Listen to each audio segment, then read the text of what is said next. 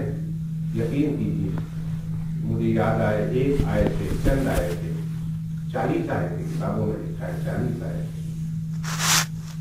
آئے تھے کہ بھیجے گئے تھے مدینہ طیبہ سے روزہ کو ہوا جاؤ، ہندوستان جاؤ۔ ہندوستان آئے تھے، 40 تھے اپنے دوستوں کے ساتھ، اور دنیا سے گئے ہیں تو ان کی نماز جنازہ پڑھنے والے 99 لاکھ انسان ہو۔ برگومدہ جمشید کا ہم نے جنازہ دیکھا، ہماری تو آنکھیں پھٹی کی پھٹی رہ گئی۔ اس بندے کو اللہ نے اتنی مقبولیت دی، تو شاہوں کو ایسی مقبولیت نہیں ملتی، بادشاہوں کو ایسی مقبولیت نہیں ملتی جو اللہ کے اس بندے کو دی۔ اس کا کیا عمل تھا؟ دنیا میں پھر کر اللہ کے دین کو عام کرنا، لوگوں کو اللہ کی اطاعت پر لانا، جناب رسول اللہ صلی اللہ علیہ وسلم پر لانا۔ اللہ نے دکھا دیا، جمشید کو مرتبہ پا گیا جو پا کے گیا، لیکن اللہ نے اس کا جنازہ ہمیں دکھا کر یہ بتا دیا کہ جو ہماری طرف بلاتا ہے، جو ہمارے راستے پر چل کے دوسروں کو چلاتا ہے، ہماری محبت کی طرف لوگوں کو بلاتا اور ان سے محبت کرتا ہے، آخرت میں تو جو دیں گے تو دیں گے، دنیا میں بھی اسے وہ شان دیں گے کہ دنیا اسے دیکھتی رہ جائے گی۔ یاد رکھیے امام احمد رحمۃ اللہ علیہ، کسی نے ان کو برا بھلا کہا، انہوں نے کہا جو مرضی ہے کہہ لو، ہمارا جنازہ فیصلہ کرے گا، ہمارا جنازہ بتائے گا حق پر کون ہے۔ کہتے ہیں امام احمد رحمۃ اللہ علیہ کا جب جنازہ اٹھا ہے، اس زمانے کے 25 لاکھ 2.5 ملین 25 لاکھ انسانوں نے ان کا نماز جنازہ پڑھا، 25 لاکھ انسانوں نے۔ اور جس علاقے میں رہتے تھے اس علاقے میں غیر مسلم بھی رہتے تھے۔ لکھا ہے علامہ ابن کثیر رحمۃ اللہ علیہ اور دیگر حضرات نے کہ امام احمد کا جنازہ جب اٹھتا ہے، نماز پڑھنے والے 25 لاکھ ہیں، اور جب جنازے کو قبرستان کی طرف جاتا ہوا دیکھا، یہ شان و شوکت دیکھی، تو 20,000 غیر مسلموں نے کلمہ پڑھ کر اسلام قبول۔ 20,000 غیر مسلموں۔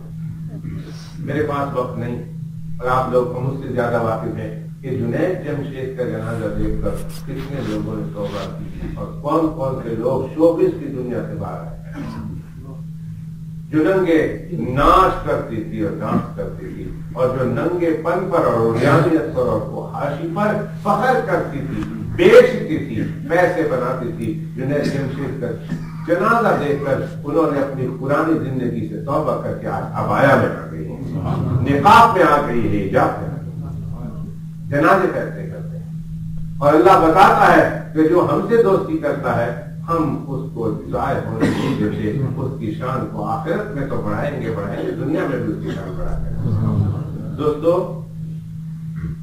فیصلہ کرنا زندگی کے بدلنے کا، محمد الرسول اللہ صلی اللہ علیہ وسلم میں پورا اپنے آپ کو داخل کر دینا۔ محمد کی غلامی دین حق کی شرط اول ہے، جب ہو اس میں کچھ خامی تو سب کچھ نامکمل ہے۔ ارادے کرنا اور پھر پوچھ کر جناب رسول اللہ صلی اللہ علیہ وسلم کے اسوہ حسنہ کو اپنی زندگی میں داخل کرو، اپنی اولادوں کی زندگی میں داخل کرو۔ صرف تعلیم اور وہ بھی دنیاوی تعلیم یہ دلانا آپ کی ذمہ داری نہیں ہے، آپ کی تعلیم جہاں ان کی دنیاوی طور پر تعلیم و تربیت کرنی ہے، اسی طرح ان کی دینی تعلیم اور تعلیم کے ساتھ تربیت بھی آپ کی ذمہ داری ہے۔ اپنی اولادوں کو اس راہوں پر لے آئیں۔ اللہ کرے ہمارا یہ پروقار اجتماع اور ہماری یہ انتہائی مبارک تقریب میری زندگی میں انقلاب کا، دینی انقلاب کا ذریعہ بن جائے، آپ لوگوں کی زندگی میں دین کی نئی باتوں کے وجود میں آنے کا ذریعہ بن جائے، اور اللہ سبحانہ و تعالیٰ اپنی رحمت سے، اپنے فضل و کرم سے ہم سے مرنے سے پہلے راضی ہو جائے، اور اس شان کے ساتھ ہم بھی دنیا سے جائیں کہ مالک ہم سے راضی ہو، اور اس قابل ہو جائیں کہ کل میرے اور آپ کے آقا جناب رسول اللہ صلی اللہ علیہ وسلم کا آمنا سامنا ہو تو ہم آنکھیں دو چاڑ کر ہم شان کے ساتھ اللہ کے سامنے جائیں، جس طرح کوئی پوچھا ہوا مسافر اپنے پیاروں میں جاتا ہے، بڑے استقبال لوگ کرتے ہیں، وہ بھی خوشی خوشی جانا چاہتا ہے، بڑا خوش چاہتا ہے اور اگلا بندہ بھی منتظر رہتا ہے، اور جب ملاقات ہوتی ہے تو ایک عجیب خوش منظر، ایک عجیب سما ہوتا ہے۔ اللہ ہمیں اس طرح نہ لے جائے جس طرح ایک بھاگا ہوا غلام کو اس کے مالک کے پاس پاؤں میں زنجیری اور پاؤں میں بیڑیاں اور زنجیر باندھ کر لے جائے گا۔ اس وقت اس کی آنکھیں بھی جھکی ہوتی ہے، یہ شرمندہ ہوتا ہے، وہ بڑا پچھتا رہا ہوتا ہے اور مالک بھی غضب میں ہوتا ہے کہ میرا بھاگا ہوا غلام آ رہا ہے، اب میں نے سزا دی۔ اللہ سے مانگو، اللہ اس حال میں بلانا پھر بلاتی ہے، اس حال میں بلانا کہ ہم محمد الرسول اللہ سے خوشی کے ساتھ مل سکیں، اور یہی آج کے اس جلسے کا پیغام ہے۔ اللہ اس پیغام پر مجھے آپ کو عمل کرنے کی اور اس پیغام کو پوری دنیا میں پھیلانے کی توفیق عطا فرمائے۔ صلی اللہ علیہ نبینا محمد وعلی آلہ وصحبہ اجمعین۔ درود شریف سبحان اللہ والحمد للہ ولا الہ الا اللہ واللہ اکبر ولا حول ولا قوة الا باللہ العلی العظیم۔ الہ العالمین بہت گنہ گار ہے، الہی خطا کار ہے، الہی سیاکار ہے، الہی انتہائی مجرم ہے، بہت گندے ہیں۔ اللہ اس قابل نہیں کہ ہم تیرے بارگاہ میں آگ اٹھا کر اس سے سوال کر سکیں، مگر الہی بتا تیری سرکار کو چھوڑ کر ہم جائیں تو جائیں کہاں؟ کوئی نہیں ہے ہمارا تیرے سوا۔ الہی جیسے بھی ہے پر ہے تو اس در کے نام۔ اللہ تجھے تو ہمارے جیسے سینکڑوں مل جائیں گے مگر ہمیں آپ جیسا کوئی نہیں ملے گا۔ اللہ ہم نے تو خطاؤں پر خطائیں کی، ہمیں یاد نہیں ہے کہ اللہ ہم نے آپ کو خوش کرنے والا کوئی دن گزارا ہو، کوئی پورا دن ایسا گزرا ہو کہ جس میں صرف اور صرف تیری محبت اور تجھے رضامندی کے ارادے لے کر ہم نے وہ دن گزارا ہو۔ خطاؤں پر خطا کرتے رہے لیکن الہ العالمین تیری عطاؤں میں کچھ کمی نہ ہوئی۔ ہم خطائیں کر کے ڈرتے رہے کہ اللہ نے جو نعمت دی ہے کہ چھن نہ جائے، لیکن اللہ تیرے لطف و کرم کے کیا پہلے خطاؤں کے بعد جب ہم نے عطاؤں کو دیکھا تو پہلے سے بڑھ کر دیکھا۔ اللہ جس طرح تو نے خطاؤں کو دیکھنے کے بعد بھی اپنے عطاؤں میں کمی نہ کی بلکہ اللہ عطائیں بڑھا دی۔ الہ العالمین یہ سب آپ کا کرم ہی تو تھا نا، اللہ یہ آپ سب رحم ہی تو تھا۔ اللہ اس وقت تو تیرے محبوب نے فرمایا، اس وقت تو زمین کہہ رہی تھی کہ اللہ یہ تیرا بندہ گناہ کر رہا، حکم دے کہ میں اسے نکل لوں، اور آسمان نے کہا تھا حکم دے میں اسے اچک لوں، اور پہاڑوں نے کہا تھا حکم دے میں اسے کیما بنا دوں، اور پانیوں نے کہا تھا حکم دے میں اس کو سیلاب میں بہا دوں۔ تو تیرے نبی نے کہا کہ تو نے اس وقت ان کو کہا تھا کہ اگر یہ تم نے ان کو پیدا کیا ہے تو کر لو جو کرنا چاہتے ہو، اور اگر یہ تمہارا بندہ نہیں میرا ہے تو تم بیچ میں کیوں بولتے ہو؟ نکل جاؤ بیچ سے، میں جانوں میرا بندہ جانے، بے شک میرا بندہ گناہ کر رہا اور مجھ سے دور جا رہا، اور میں اپنے بندے کا انتظار کروں گا، اور جب یہ پلٹ کر سارے جہان میں برائی کر کے سکون نہ پا کر پریشان ہو کر جب یہ پلٹ کر اپنے گھر آئے گا تو پھر میں بندے سے کہوں گا بندے تیرے آنے میں دیر ہو گئی مگر میرے معاف کرنے میں دیر نہیں ہوگی، بندے تیرے کہنے سے پہلے ہی میں تیرے گناہ کو معاف کر دوں گا۔ اے وہ کریم ذات کہ جو اپنے بندوں پر اتنی مہربان ہے کہ اللہ آج تیرے گھر میں آ کر ہم تیری مسجد میں بیٹھ کر، تیرے گھر میں بیٹھ کر، تیرے پاک بندوں کی مجلسوں میں اور صحبت میں بیٹھ کر اللہ تجھ سے مانگ رہے ہیں۔ اللہ ہم نے بڑی خطائیں کی ہے اور ہم نے تیری بڑی نافرمانیاں کی ہے، اور اللہ ہم نے تجھے بہت ستایا ہے، اور اللہ ہم تیرے حکموں کو پامال کرتے رہے، لیکن اللہ یہ سب کچھ شیطان، نفس اور غفلت میں ہو کر ہو گیا، اور آخر تب ہم بیکار ہوئے ہیں۔ اے اللہ ہم تجھ سے توبہ کرتے ہیں، معافی چاہتے ہیں، اللہ اپنی رحمت سے معاف کر دیجیے۔ اے اللہ تمہارے نامہ اعمال سے تمام کی تمام سیاہیوں کو مٹا رہا ہے۔ الہ العالمین